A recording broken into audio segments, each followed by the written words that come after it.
আসসালামু আলাইকুম। আমরা এখন 5-6 জন আছি। আমরা এখন যাব কুচবিহার। তো কুচবিহার যেতে যেতে এক জায়গায় আমরা দাঁড়ালাম পাঞ্জাবি ধাবা। শুনেছি অনেক ফেমাস। পাঞ্জাবি ধাবাটা আছে তোমার ধূপগুড়িতে। তো আমরা দাঁড়ালাম পাঞ্জাবি ধাবাটা, খুব বড় ধাবা, বিশাল বড়। তো আমি তোমাদের কাছে শেয়ার করতে চাই পাঞ্জাবি ধাবাটা কেমন। তো চলো প্রথমে আমি দেখাই পটি করার জায়গা কটা।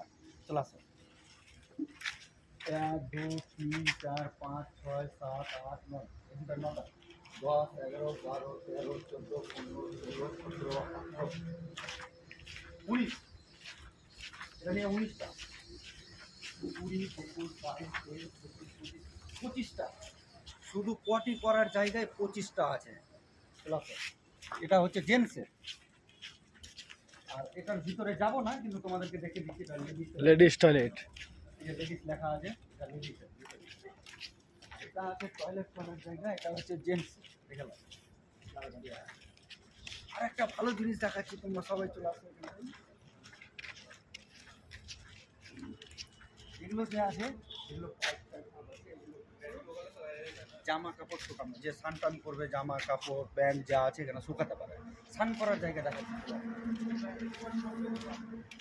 এটা হচ্ছে স্নান করার জায়গা, বিশাল প্লেস। বিন্দাস স্নান করো, কাপড় খাচ্ছো যেমন তা করো, কোনো চাপ নাই।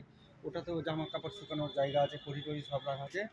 এবার চলে আসো গাইস, আমি দেখাচ্ছি কোথায় রান্না করছে, কোথায় খাওয়ার প্লেস, কোথায় কি সব দেখাচ্ছি। চলে আসো।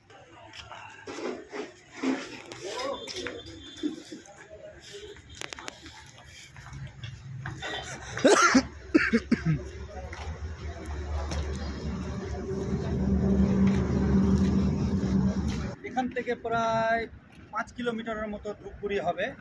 আমরা ধূপগুড়ি মানে বাইপাসের পাশে এটা হোটেলটা আছে, বিশাল বড় হোটেল। দেখালাও সব প্লেসটা দেখে দেয় হোটেল ঝাঝাঙ্গি হোটেল। হোটেলের নাম হলো ঝাঝাঙ্গি হোটেল। ঝাঝাঙ্গি হোটেল, পাঞ্জাবির হোটেল। এখানটায় মাছ মাংস কিছু পাওয়া যায় না, শুধু নিরামিষ। তোমাদের আর একটা জিনিস দেখাচ্ছি, গাড়ি রাখার প্লেসটা কেমন।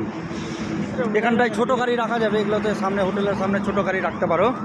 কিন্তু যদি বড় গাড়ি থাকে, বাস থাকে, এগুলো বড় বড় লরি থাকে, তাহলে এখানটায় রাখতে হবে। এখানকার প্লেসটা দেখাচ্ছি কত বড় প্লেস আছে।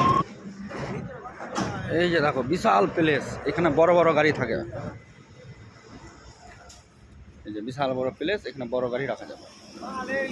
এবার তোমাদেরকে সবাইকে দেখাই ঘুমানোর প্লেস কেমন, খাওয়া দাওয়া কেমন। চলে আসো।